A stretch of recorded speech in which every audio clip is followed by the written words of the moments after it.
ಬನ್ನಿ ಸ್ನೇಹಿತರೆ, ನಮ್ಮ ನಮಸ್ತೆ ಹಿಂದೂಸ್ತಾನ್ ಮೈಸೂರು ಇಂದಿನ ಎಪಿಸೋಡ್ಗೆ ಎಲ್ಲರಿಗೂ ಸ್ವಾಗತ ಸುಸ್ವಾಗತ. ನೋಡಿ, ನರೇಂದ್ರ ಮೋದಿಯವರು 2014ರಲ್ಲಿ ಎಲೆಕ್ಷನ್ಗೆ ಗೆಲ್ತಾರೆ, ಪ್ರಧಾನಮಂತ್ರಿ ಆಗ್ತಾರೆ. ಪ್ರಧಾನಮಂತ್ರಿ ಆದರೂ ನೋಡಿ, ಆತ ಪಾರ್ಲಿಮೆಂಟಿನ ಮೆಟ್ಟಿಲುಗಳಿಗೆ ನಮಸ್ಕಾರ ಮಾಡಿ ಪಾರ್ಲಿಮೆಂಟ್ ಒಳಗೆ ಇದು ಮಾಡ್ತಾರೆ. ಹಾಗೆ ನರೇಂದ್ರ ಮೋದಿಯವರು ಕಾನ್ಸ್ಟಿಟ್ಯೂಷನ್ಗೆ ನಮಸ್ಕಾರ ಮಾಡಿ ಪಾರ್ಲಿಮೆಂಟ್ ಒಳಗೆ ಹೋಗ್ತಾರೆ. ಇಷ್ಟು ಧಾರ್ಮಿಕ ಮನೋಭಾವನೆ ಇರ್ತಕ್ಕಂಥ ವ್ಯಕ್ತಿನ ನಾವು ಡಿಸ್ಕಾರ್ಡ್ ಮಾಡೋಕ್ಕಾಗೋದಿಲ್ಲ. ಯಾಕೆಂದರೆ ನಮ್ಮ ದೇಶದಲ್ಲಿ ಇವತ್ತು ಸಹ 100ಕ್ಕೆ 75-78% ಹಿಂದೂಗಳಿದ್ದೀವಿ. ಕೇವಲ 20% ಇರ್ತಕ್ಕಂಥವ್ರು ಮಾತ್ರ ಮುಸಲ್ಮಾನರು, ಕ್ರಿಶ್ಚಿಯನ್ರು, ಇತರೆ ಜನಾಂಗದವ್ರು ಇದ್ದಾರೆ. ನಮ್ಮನ್ನೆಲ್ಲ ದಬ್ಬಾಳಿಕೆ ಮಾಡಿಕೊಂಡು ಸೆಕೆಂಡ್ ಗ್ರೇಡ್ ಸಿಟಿಸನ್ಸ್ ಥರ ನೋಡ್ತಾ, ಮುಸಲ್ಮಾನರನ್ನು ಓಲೈಕೆ ಮಾಡ್ತಾ, ಕ್ರಿಶ್ಚಿಯನ್ರನ್ನು ಓಲೈಕೆ ಮಾಡ್ತಾ, ನಮ್ಮ ಹಿಂದೂಗಳನ್ನ ಡಿವೈಡ್ ಮಾಡಿ, ನೀವು ಕುರುಬ, ನೀವು ಒಕ್ಕಲಿಗ, ನೀವು ವೈಷ್ಣವ, ನೀವು ವೀರಶೈವ, ನೀವು ಲಿಂಗಾಯತ, ನೀವು ಬ್ರಾಹ್ಮಣ ಅಂತ ಡಿವೈಡ್ ಮಾಡಿ ವೋಟ್ ಬ್ಯಾಂಕ್ಗಳಾಗಿ ಮಾಡಿಕೊಂಡು ಇವರು ಎಲೆಕ್ಷನ್ನ ಗೆಲ್ತಾ, ಇವರು ಮುಸಲ್ಮಾನರಂತೆ ಕಾಂಗ್ರೆಸ್ಸಿನ ಪಂಡಿತರು ಅಂತ ಹೆಸರಿಟ್ಕೊಂಡು ಯಾಮಾರಿಸ್ಬಿಟ್ಟು 65 ವರ್ಷ ರೂಲ್ ಮಾಡಿಬಿಟ್ರು ನಮ್ಮನ್ನು. ಎಂಥ ಅಮಾಯಕರು, ಅನಕ್ಷರಸ್ಥರು, ವಿದ್ಯಾವಂತರಾದರೂ ಅಮಾಯಕರು. ನಾವು ಯೋಚನೆ ಮಾಡೋದಿಲ್ಲ ಏನಾಗಿದೆ. ಇದನ್ನೆಲ್ಲ ಮೀರಿ ಬೆಳಿಬೇಕಾಗಿದೆ. ಇದನ್ನೆಲ್ಲ ಮೀರಿ ಬೆಳಿಬೇಕು ಅಂತಂದರೆ ಈಗ ಬನ್ನಿ, ಒಂದು ಆಶಾಕಿರಣ ಕಾಣುತ್ತಾ ಇದೆ. ಆಶಾಕಿರಣ ಏನು ಅಂದರೆ, 2014ರಲ್ಲಿ ನರೇಂದ್ರ ಮೋದಿಯವರು ಪ್ರಧಾನಮಂತ್ರಿಯಾಗಿ ಮೊದಲನೇ ಬಾರಿ ಗೆಲ್ತಾರೆ. ನಾನ್ ಕಾಂಗ್ರೆಸ್ ಗೌರ್ಮೆಂಟ್ ಅನ್ನೋದಕ್ಕಿಂತಲೂ ಮುಖ್ಯವಾಗಿ ಹಿಂದುತ್ವದ ಸರ್ಕಾರ ಬಂದಿದೆ. ಹಿಂದುತ್ವದ ಸರ್ಕಾರ ಬರೋದೇ ಇಲ್ಲ ಅಂದ್ಕೊಂಡಿದ್ವಿ. ನನಗೆ 71 ವರ್ಷ, ಈಗ ಬರೋದೇ ಇಲ್ಲ ಅಂದ್ಕೊಂಡಿದ್ದೆ. ಬಂತು, ತುಂಬ ಸಂತೋಷ ವಿಚಾರ. ಎರಡನೇ ಸರಿ ಗೆಲ್ಲಲ್ಲ ಅಂದ್ಕೊಂಡು, ಎರಡನೇ ಸರಿ ಮೊದಲನೇ ಸರಿಗಿಂತ ಹೆಚ್ಚು ಬಹುಮತ ತಗೊಂಡು ಗೆದ್ದರು 2019ರಲ್ಲಿ. 2024ರಲ್ಲಿ ತುಂಬ ವಿರೋಧ ಆಯಿತು, ತುಂಬ ಕುತಂತ್ರದ ಆಟಗಳಾಡಿದ್ರು. ಇಷ್ಟೆಲ್ಲ ಆಟ ಆಡಿದ್ರು ನರೇಂದ್ರ ಮೋದಿಯವರು ಮೂರನೇ ಸಾರಿ ಅಧಿಕಾರ ತೊಗೊಂಡ್ರು. ಮೂರನೇ ಸಾರಿ ಅಧಿಕಾರ ತೊಗೊಂಡ್ರು ಅಂತಂದರೆ ಇದ್ರ ಬಗ್ಗೆ ಸ್ವಲ್ಪ ಡೀಟೇಲಾಗಿ ಮಾತಾಡಬೇಕಾಯ್ತು. ನೋಡಿ, ಮೂರನೇ ಸಾರಿ ಎಲೆಕ್ಷನ್ ಆಯಿತು ಅಂತಂದರೆ 7 ಹಂತಗಳಲ್ಲಿ ಎಲೆಕ್ಷನ್ ನಡೀತು. ಕೊನೆ ಹಂತ ನಡೆದಿದ್ದು ಜೂನ್ 2ನೇ ತಾರೀಕು, 1ನೇ ತಾರೀಕು. ಎಲೆಕ್ಷನ್ ಕೌಂಟಿಂಗ್ ನಡೆದಿದ್ದು ಜೂನ್ 4ನೇ ತಾರೀಕು. ಅಂದರೆ ನಿನ್ನೆ ದಿವಸ ಪಾರ್ಲಿಮೆಂಟಲ್ಲಿ ಎಲ್ಲರೂ ಓದ್ ತೊಗೊಂಡಿದ್ದಾರೆ. ನಮ್ಮ ಯದುವೀರು ಒಡೆಯರ್ ಸಹ, ಕೃಷ್ಣದತ್ತ ಚಾಮರಾಜ ಒಡೆಯರು ಸಹ ನಿನ್ನೆ ದಿವಸ ಪ್ರಮಾಣ ವಚನ ತಗೊಂಡಿದ್ದಾರೆ. ಹಾಗಾಗಿ ನಿನ್ನೆ ದಿವಸ ಪಾರ್ಲಿಮೆಂಟ್ 18ನೇ ಲೋಕಸಭೆ ಅಸ್ತಿತ್ವಕ್ಕೆ ಬಂದಿದೆ ಅಂತ ಹೇಳ್ಬೋದು. ಇವತ್ತು ಜಾಯಿಂಟ್ ಸೆಷನ್ ಅಂದರೆ ರಾಜ್ಯಸಭೆ ಲೋಕಸಭೆ ಎರಡನ್ನೂ ಸಂಯುಕ್ತ ಸಭೆಯನ್ನು ಉದ್ದೇಶಿಸಿ ರಾಷ್ಟ್ರಪತಿ ಮುರ್ಮು ಅವರು ಭಾಷಣ ಮಾಡ್ತಾಯಿದ್ದಾರೆ. ಪ್ರೆಸಿಡೆಂಟ್ ಭಾಷಣ. ಇದ್ರ ಮೇಲೆ ಚರ್ಚೆ ನಡೆಯುತ್ತೆ. ಅದ್ರ ಮೇಲೆ ವೋಟಿಂಗ್ ಆಗುತ್ತೆ. ಚರ್ಚೆಯಲ್ಲಿ ನರೇಂದ್ರ ಮೋದಿಯವರು ಗೆಲ್ತಾರೆ, ಅದರ ಇದಿಲ್ಲ. ಮತ್ತು ಇನ್ನೊಂದು ವಿಶೇಷತೆ ಏನು ಅಂತಂದರೆ, ನೋಡಿ, ನಿನ್ನೆ ಪಾರ್ಲಿಮೆಂಟಲ್ಲಿ ಲೋಕಸಭೆಯಲ್ಲಿ ಸ್ಪೀಕರ್ ಎಲೆಕ್ಷನ್ ಆಯಿತು. ಓಂ ಬಿರ್ಲಾ ಅಂತ ಅಂದ್ಬಿಟ್ಟು 17ನೇ ಲೋಕಸಭೆಯಲ್ಲಿ ಸ್ಪೀಕರ್ ಆಗಿದ್ದರು. ನಮ್ಮ ದೇಶದ ಇತಿಹಾಸದಲ್ಲಿ ಸ್ಪೀಕರ್ 2ನೇ ಅವಧಿಗೆ ಅವರೇ ಆಯ್ಕೆಯಾದ ಇತಿಹಾಸನೇ ಇಲ್ಲ ರೀ. First time in the history. Narendra ಮೋದಿಯವರು ಹೇಗೆ ರೆಕಾರ್ಡ್ನ ಕ್ರಿಯೇಟ್ ಮಾಡ್ತಾರೆ ಅಂತಂದರೆ, ಓಂ ಬಿರ್ಲಾ ಅವರು 17ನೇ ಲೋಕಸಭೆಯಲ್ಲೂ ಲೋಕಸಭಾ ಸ್ಪೀಕರ್ ಆಗಿದ್ದರು, 18ನೇ ಲೋಕಸಭೆಯಲ್ಲೂ ಲೋಕಸಭಾ ಸ್ಪೀಕರಾಗಿ ಆಯ್ಕೆಯಾದರು. ಈ ಕಾಂಗ್ರೆಸ್ನವ್ರ ಕುತಂತ್ರ ಬುದ್ಧಿ, ಗೆಲ್ಲಲ್ಲ ಅಂತ ಗೊತ್ತಿದ್ರು ಮತ್ತು ಡೆಮಾಕ್ರಸಿಗೆ ಬೆಲೆ ಕೊಡಬೇಕು, ಮಣ್ಣು ಮಸಿ ಲೊಟ್ಟೆ ಲೊಸಿಗೆ ಅಂದ್ಕೊಂಡು ಏನು ಮಾಡಿದ್ರು, ಯಾರು ಸುರೇಶ್ ಅಂತ ಯಾರಂತೆ ಅವ್ರನ್ನ ನಿಲ್ಲಿಸಿದ್ರು. ಅವ್ರು ಹೋದರು. ಇರಲಿ, ಇದು ಬೇರೆ ವಿಚಾರ. ಏನು ಅಂತ ಡೆಮಾಕ್ರಸಿಲಿ ಇದೆಲ್ಲ ನಡೆಯುತ್ತೆ, ನಾವೇ ಹೇಳ್ಬೋದು. ಅದಕ್ಕೆ ಉದ್ದುದ್ದ ಬಾಲಂಗೋಚಿಗಳನ್ನ ಅಂಟಿಸ್ಕೊಳ್ಳೋದು ಬೇಡ. ಏನು ಅಂತಂದರೆ, ಓಂ ಬಿರ್ಲಾ ಅವರು ತುಂಬ ಚೆನ್ನಾಗಿ ಪಾರ್ಲಿಮೆಂಟ್ನ ನಡೆಸಿದ್ದಾರೆ. ಮತ್ತು ಅದಕ್ಕೆ ಪೂರಕವಾಗಿ ಈ ಸತಿನ ಎಲೆಕ್ಷನಲ್ಲಿ ಗೆದ್ದಿದ್ದಾರೆ. 18ನೇ ಲೋಕಸಭಾ ಎಲೆಕ್ಷನಲ್ಲೂ ಸಹ ಅವರೇ ಲೋಕಸಭಾ ಸ್ಪೀಕರಾಗಿ ಮುಂದುವರಿತಾರೆ. ಇದು ರೆಕಾರ್ಡ್ ಬ್ರೇಕ್. ನಮ್ಮ ದೇಶದ ಪಾರ್ಲಿಮೆಂಟ್ರಿ ಹಿಸ್ಟ್ರಿನಲ್ಲಿ ಲೋಕಸಭಾ ಸ್ಪೀಕರ್ 2ನೇ ಸರಿ ಎಲೆಕ್ಟ್ ಆಗಿರೋದು ಹಿಸ್ಟ್ರಿ ಅಂತ ಹೇಳ್ಬೋದು. ಹಿಸ್ಟ್ರಿ ಅಂತ ಭಾಳ ರೆಕಾರ್ಡ್ ಬ್ರೇಕ್ ಆಗಿದೆ ಅಂತಲೇ ಹೇಳ್ಬೋದು. ಇದು ಒಂದು ಸಂತೋಷದ ವಿಷಯ. ಇದಲ್ಲದೆ ಬನ್ನಿ, ನರೇಂದ್ರ ಮೋದಿಯವರು 3ನೇ ಸರಿ ಎಲೆಕ್ಟ್ ಆಗಿದ್ದಾರೆ. 3ನೇ ಸರಿ ತಮ್ಮ ಕ್ಯಾಬಿನೆಟ್ನ ರಚನೆ ಮಾಡಿದ್ದಾರೆ ಅಂತಂದರೆ, ನೋಡಿ, ಇದರಲ್ಲಿ ಭಾಳ ಹೆಮ್ಮೆ ತರ್ತಕ್ಕಂಥ ವಿಷಯ ಏನು ಅಂತಂದರೆ, ಕರ್ನಾಟಕದಿಂದ HD ಕುಮಾರಸ್ವಾಮಿಯವರು. ನೋಡಿ, ಇವರು ಏನು ಅಂತಂದರೆ ಭಾಳ ಚಾಣಾಕ್ಷ ರಾಜಕೀಯ ವಿಷಯದಲ್ಲಿ.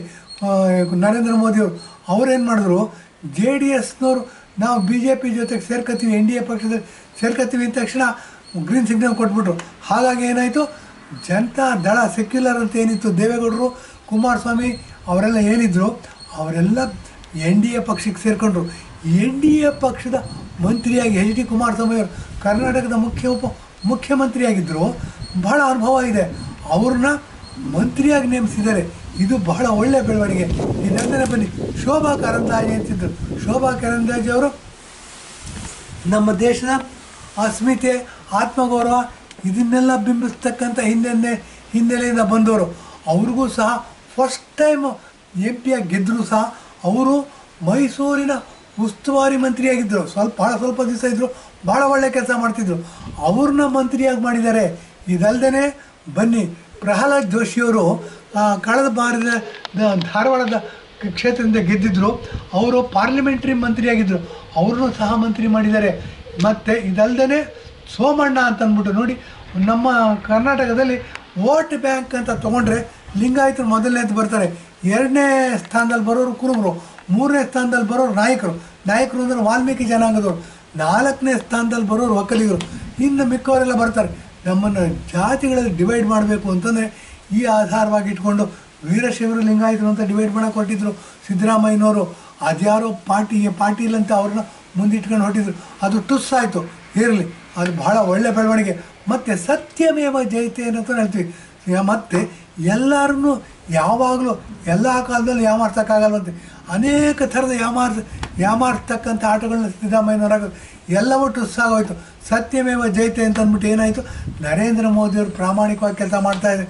ಪ್ರಬುದ್ಧ ದೇಶಭಕ್ತನೇ ರಾಷ್ಟ್ರ ಪ್ರಥಮ ಅಂದ್ಕೊಂಡು ಸ್ಲೋಗನ್ ಕೊಟ್ಬಿಟ್ಟು ಇದು ಆಡಳಿತ ಮಾಡ್ತಾಯಿದ್ದಾರೆ. ದೇಶಭಕ್ತಿ ಮೊದಲು, ಮಿಕ್ಕಿದ್ದೆಲ್ಲ ನೆಕ್ಸ್ಟ್ ಅಂದ್ಬಿಟ್ಟು ಪ್ರಿಯಾರಿಟಿನ ಇಟ್ಕೊಂಡು ಕೆಲಸ ಮಾಡ್ತಾರೆ. ಆ ದೃಷ್ಟಿಯಿಂದ ನರೇಂದ್ರ ಮೋದಿಯವರು ಏನೇ ಕೆಲಸಗಳು ಮಾಡಿದ್ರು, ಅವರು 3ನೇ ಸರಿ ಪ್ರಧಾನಮಂತ್ರಿ ಆಗಿದ್ದಾರೆ. 3ನೇ ಸರಿ ಪ್ರಧಾನಮಂತ್ರಿ ಕರ್ನಾಟಕದಿಂದ 4 ಪ್ರಬುದ್ಧ ರಾಜಕಾರಣಿಗಳನ್ನ ಫಸ್ಟ್ ಟೈಮ್ ಎಲೆಕ್ಟ್ ಆಗಿದ್ರು, ಮುಖ್ಯಮಂತ್ರಿ ಆಗಿದ್ದವ್ರನ್ನು ಮತ್ತು ಜಾತಿ ಇದರಿಂದ ಇದು ಮಾಡ್ಕೊಂಡಿದ್ದಾರೆ. ಇದು ಪಕ್ಷಕ್ಕೂ ಒಳ್ಳೆಯದು ಮತ್ತು ಕರ್ನಾಟಕಕ್ಕೂ ಒಳ್ಳೆಯದಾಗುತ್ತೆ. ಕುಮಾರಸ್ವಾಮಿ ಅವರು ಒಂದು ಒಳ್ಳೆ ಮಾತು ಹೇಳಿದ್ದಾರೆ. ಏನು ಅಂತಂದರೆ, ಮೈಸೂರಿಂದ ಚೆನ್ನೈಗೆ ಟ್ರೈನ್ ಹೋಗುತ್ತೆ. ಇದೇನಾಗ್ತಿತ್ತು, ಶತಾಬ್ದಿ ಎಕ್ಸ್ಪ್ರೆಸ್ ಅಂತ ಕರೀದವರು, ಅದನ್ನೇನು ಮಾಡಿದ್ರು, ಒಂದೇ ಭಾರತ ಎಕ್ಸ್ಪ್ರೆಸ್ ಅಂತ ಮಾಡಿದ್ರು. ಈಗ ಬುಲೆಟ್ ಟ್ರೈನ್ ಮಾಡ್ತಾರೆ, ಅದು ಕಾಲಮಿತಿಯೊಳಗೆ ಪೂರ್ಣ ಮಾಡ್ತೀನಿ ಅಂತ ಹೇಳಿದ್ದಾರೆ. ಇದು ಮಾಡ್ತಾರೆ. ಅವ್ರದ್ದು ಉದ್ದೇಶ ಏನಿದೆ ಭಾಳ ಒಳ್ಳೆಯದು. ಕುಮಾರಸ್ವಾಮಿ ರೈಲಿನ ಇದು ಮಾಡಿಕೊಂಡು ಮೈಸೂರಿಂದ ಚೆನ್ನೈಗೆ ಬುಲೆಟ್ ಟ್ರೈನ್ ಹಾಕ್ತೀನಿ, ಕಾಲಮಿತಿನಲ್ಲಿ ಪೂರ್ಣಗೊಳಿಸ್ತೀನಿ ಅಂತ ಹೇಳಿದರೆ ತುಂಬ ಒಳ್ಳೆ ಬೆಳವಣಿಗೆ. ಈ ಬುಲೆಟ್ ಟ್ರೈನು ಅಂತ ಬಂದ ತಕ್ಷಣ ಬನ್ನಿ, ಯಾರು ಇದ್ರಲ್ಲಿ ಫೇಲ್ಯೂರ್ ಆದರು, ಯಾರು ನಮ್ಮ ಮೂಗು ತುಪ್ಪ ಹಚ್ಚಿದ್ರು, ಯಾರು ಕರ್ನಾಟಕ ಜನತೆನ ಮೋಸ ಮಾಡಿದ್ರು, ಈ ಕಾಂಗ್ರೆಸ್ ಪಕ್ಷದ DNA ಮೋಸ ಮಾಡೋದ, ಬರೀ ಆಶ್ವಾಸನೆ ಕೊಡೋದು ಅಷ್ಟೇ ಅವ್ರ ಕೆಲಸ. ಆಶ್ವಾಸನೆ ಕೊಟ್ಟು ಎಲೆಕ್ಷನ್ ಗೆಲ್ಲೋದು, ಅವ್ರ ಆಸ್ತಿಗಳನ್ನ ಇಂಪ್ರೂವ್ ಮಾಡ್ಕೊಳ್ಳೋದು, ಅವರು ಸಾವಿರಾರು ಕೋಟಿ ರೂಪಾಯಿ ಮಾಡ್ಕೊಳ್ಳೋದು, ಇಷ್ಟೇನ ಕಾಂಗ್ರೆಸ್ನವ್ರದ್ದು ಉದ್ದೇಶ ಅನ್ನೋದ್ರ ಬಗ್ಗೆ ಒಂದು ಉದಾಹರಣೆ ಕೊಟ್ಟು ಮಾತಾಡಬೇಕಾಗುತ್ತೆ. ಸಿದ್ದರಾಮಯ್ಯನವರು ಮುಖ್ಯಮಂತ್ರಿ ಆಗ್ತಾರೆ. ಮುಖ್ಯಮಂತ್ರಿ ಆದಾಗ ಹಳೆ ಪೇಪರ್ಗಳು, ಹಳೆ TV ರಿಪೋರ್ಟ್ಗಳೆಲ್ಲ ನೋಡ್ಬೋದು, ಮೈಸೂರಿಂದ ಬೆಂಗಳೂರಿಗೆ ಬುಲೆಟ್ ಟ್ರೈನ್ ಬಿಡ್ತೀನಿ ಅಂತ ರೈಲ್ ಬಿಟ್ಟಿದ್ದಟ್ಟೆ ಬಂತು ಸ್ವಾಮಿಯವ್ರದ್ದು. ಏನೋ ಸಾವಿರಾರು ಆಶ್ವಾಸನೆಗಳನ್ನ ಕೊಡೋದು, ಒಂದು ಈಡೇರಿಸೋದಿಲ್ಲ. ಅದಕ್ಕೇನು ಮಾಡ್ತಾರೆ, ರೈಲ್ ಬಿಡೋದು ಅಂತಾರೆ ನಮ್ಮ ಕನ್ನಡದಲ್ಲಿ. ಏನು ಅಂದರೆ, ಸಿದ್ದರಾಮಯ್ಯನವರು ಮುಖ್ಯಮಂತ್ರಿಯಾಗಿ ರೈಲ್ ಬಿಟ್ಟರು, ಮೈಸೂರಿಂದ ಬೆಂಗಳೂರಿಗೆ ಬುಲೆಟ್ ಟ್ರೈನ್ ಬಿಡ್ತಾರಂತೆ. 2ನೇ ಸರಿ ಮುಖ್ಯಮಂತ್ರಿ ಆದ್ರಿ, ಬುಲೆಟ್ ಟ್ರೈನಲ್ಲಿ ಒಂದು ಟ್ರೈನ್ ಎಕ್ಸ್ಟ್ರಾ ಹಾಕ್ಲಿಕ್ಕಾಗಲಿಲ್ಲ. ಪಾಪ ಪ್ರತಾಪ್ ಸಿಂಹ ಇದ್ದರು, ಅವರು ಡಬಲ್ ಟ್ರ್ಯಾಕ್ ಮಾಡಿದ್ರು, ಎಲೆಕ್ಟ್ರಿಫಿಕೇಷನ್ ಮಾಡಿದ್ರು. ಅನೇಕ ಟ್ರೈನ್ಗಳನ್ನ ಮೈಸೂರಿನಿಂದ ಹೊರಡೋಕ್ಕೆ ಕಾರಣಕರ್ತರಾದರು. ಅನೇಕ ಟ್ರೈನ್ಗಳು ಬೆಂಗಳೂರಿಗೆ ಹೋಗ್ತವೆ, ಕರ್ನಾಟಕದ ಬೇರೆ ಬೇರೆ ಭಾಗಗಳಿಗೆ ಹೋಗುತ್ತೆ. ಈ ಥರ ಪ್ರಯತ್ನ ಪಟ್ಟು ಅದನ್ನ ಯಶಸ್ವಿಯಾಗಿ ಕರ್ನಾಟಕ ತಂದವರು ಪ್ರತಾಪ್ ಸಿಂಹ ಅವರು BJP MP ಆಗಿದ್ದರು. ಅವ್ರನ್ನ ಸ್ಮರಿಸ್ಕೋಬೇಕಾಗತ್ತೆ.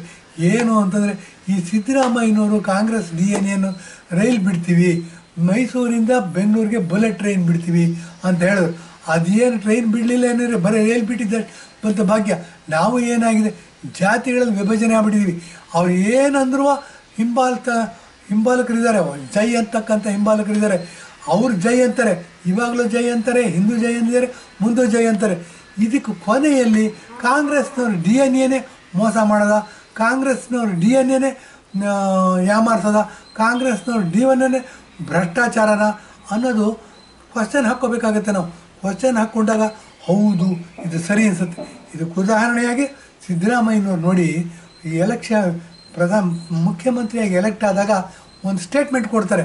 ಮೈಸೂರಿಂದ ಬೆಂಗಳೂರಿಗೆ ಬುಲೆಟ್ ಟ್ರೈನ್ ಹಾಕ್ತೀವಿ. ಬುಲೆಟ್ ಟ್ರೈನ್ ಅಲ್ರಿ, ಬುಲೆಟ್ ಟ್ರೈನು ರೈಲ್ ಬಿಟ್ಟಿದ್ದು ಅಷ್ಟೇ ಬಂತು ಭಾಗ್ಯ ನಮಗೆ. ಏನು ಅನ್ನೋದು ರೈಲ್ ಬಿಟ್ಟರು ಅಂತ ಹೇಳ್ಕೊಂಡು ವಿಡಂಬನೆ ಮಾಡ್ಕೊಂಡಿರ್ಬೋದು. ಇವ್ರಿಗೇನು ಅನ್ಸೋದೇ ಇಲ್ಲ ರೀ. ಯಾಕೆಂದರೆ ಮಾನ ಮರ್ಯಾದೆ ಎಲ್ಲ ಟ್ರಂಕಲ್ಲಿ ಬೀಗ ಹಾಕ್ಬಿಟ್ಟಿರ್ತಾರೆ. ಇಂಥ ರಾಜಕಾರಣಿಗಳು ಬೇಕಾ? ಇವರು ಅನೇಕ ಫ್ರೀಬಿಗಳನ್ನ ಅನೌನ್ಸ್ ಮಾಡಿದ್ರು, ಈ ಎಲೆಕ್ಷನ್ ಗೆಲ್ಲಬೇಕು ಅಂತ. ಎಲೆಕ್ಷನ್ಗೆ ಸೋತರು, ಕರ್ನಾಟಕದಲ್ಲಿ ಎಲೆಕ್ಷನ್ ಸೋತು 10 ದಿವಸನೂ ಆಗಿಲ್ಲ ರೀ. ಎಲೆಕ್ಟ್ರಿಸಿಟಿ ಬೆಲೆ ಜಾಸ್ತಿ ಮಾಡಿದ್ರು, ಮತ್ತು ಹಾಲಿನ ಬೆಲೆ ಜಾಸ್ತಿ ಮಾಡಿದ್ರು. 1 ತಿಂಗಳಲ್ಲಿ ಬೆಲೆ ಜಾಸ್ತಿ ಮಾಡಿದ್ರು. ಬೆಲೆ ಏರಿಕೆ ಅಂತ ಅಂದ್ಬಿಟ್ಟು ಕಾಂಗ್ರೆಸ್ನವ್ರು ಬೊಬ್ಬೆ ಹೊಡೆದ್ರು. ಈಗೇನಾಯಿತು? ಕಾಂಗ್ರೆಸ್ ಸರ್ಕಾರನೇ ಸಿದ್ದರಾಮಯ್ಯನವ್ರ ನೇತೃತ್ವದಲ್ಲಿ ಬೆಲೆ ಏರಿಕೆಯನ್ನು ಮಾಡಿದ್ರು. ಇದೆಲ್ಲ ಭಂಡತನದ ಪರಮಾವಧಿ, ದುಷ್ಟಕೃತ್ಯದ ಪರಮಾವಧಿ, ದೌರ್ಜನ್ಯದ ಪರಮಾವಧಿ ಅಂತ ಹೇಳ್ಬಿಟ್ಟು ಮಾಡಬೇಕಾಗತ್ತೆ. ಇದನ್ನೆಲ್ಲ ವಿಮರ್ಶೆ ಮಾಡಬೇಕು. ಬನ್ನಿ, ಇನ್ನು ಮುಂದಿನ ಎಲೆಕ್ಷನ್ಗಳಲ್ಲಾದರೂ ನಾವು ಇದನ್ನೆಲ್ಲ ಕೂಲಂಕವಾಗಿ ವಿಶ್ಲೇಷಣೆ ಮಾಡ್ತಾ ಕಾಂಗ್ರೆಸ್ ಮುಕ್ತ ಮಾಡಬೇಕು ಭಾರತನ. ಹ್ಯೂಮ್ಸ್ ಅನ್ನೋನು 1885ನೇ ಇಸ್ವಿನಲ್ಲಿ ಕಾಂಗ್ರೆಸ್ನ ಸ್ಥಾಪನೆ ಮಾಡ್ತಾನೆ. ಸ್ಥಾಪನೆ ಮಾಡಿದಾಗ ಒಂದು ಹೇಳ್ತಾನೆ ಅವನು, ಸ್ವಾತಂತ್ರ್ಯ ಬಂದ ತಕ್ಷಣ ಕಾಂಗ್ರೆಸ್ನ ವಿಸರ್ಜನೆ ಮಾಡಬೇಕು ಅಂತ. ವಿಸರ್ಜನೆ ಮಾಡಲ್ಲ, ಅದೇ ದೊಡ್ಡ ತಪ್ಪು ರೀ ನಮ್ಮದು. ಏನಾಗಿದೆ ಅಂದರೆ ಬ್ರಿಟಿಷರು ಹಾಕ್ಕೊಟ್ಟ ಫೌಂಡೇಶನ್ ಮೇಲೆ ಮನೆ ಕಟ್ಟ ಕೊಟ್ಬಿಟ್ಟಿದ್ದೀವಿ ನಾವು. ವಿಭಜನೆ ಮಾಡು, ಆಳು ವಿಭಜನೆ, ಡಿವೈಡ್ ಆ್ಯಂಡ್ ರೂಲ್ ಅಂತ ಅಂದ್ಬಿಡು. ಏನಾಗಿದೆ, ಹಿಂದೂಗಳನ್ನ ಡಿವೈಡ್ ಮಾಡ್ತಾ ಏನಾಗಿದೆ, ದೇಶವನ್ನೇ ವಿಭಜನೆ ಮಾಡ್ತೀವಿ. ಇವ್ರಿಗೇನು ಅನಿಸಿಲ್ಲ ರೀ.